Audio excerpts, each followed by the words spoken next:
దేశంలో మోదీ ప్రభుత్వం అన్ని రంగాల వారికి ఉపయోగపడే పథకాలను ప్రవేశపెడుతోంది. పెన్షన్దారులకు పెన్షన్ స్కీమ్ ను కూడా ప్రవేశపెట్టింది. ప్రధానమంత్రి వయోవందన యోజనను అమలు చేస్తోంది.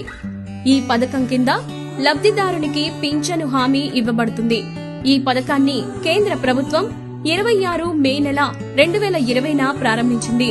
60 సంవత్సరాలు నిండిన వారికి భార్యాభర్తలిద్దరూ కూడా ఈ పథకం కింద పెన్షన్ను తీసుకోవచ్చు.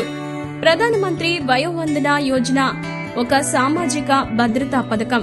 దీని కింద దరఖాస్తుదారునికి వార్షిక, త్రైమాసిక లేదా నెలవారీ పెన్షన్ ఇవ్వాలనే నిబంధన ఉంది.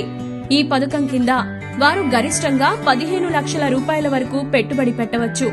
ఇంతకు ముందు ఈ పథకంలో కేవలం 7.5 లక్షల రూపాయలు మాత్రమే ఉండేది. తర్వాత ఈ మొత్తాన్ని డబుల్ చేసింది. భార్యాభర్తలిద్దరూ ఈ పథకంపై వార్షిక వడ్డీ 7.40% ఇవ్వబడుతుంది.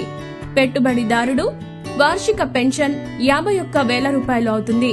మీరు ఈ పెన్షన్ను నెలవారీగా తీసుకోవాలనుకుంటే ప్రతి నెల మీకు పెన్షన్ గా 4,100 రూపాయలు అందుతాయి.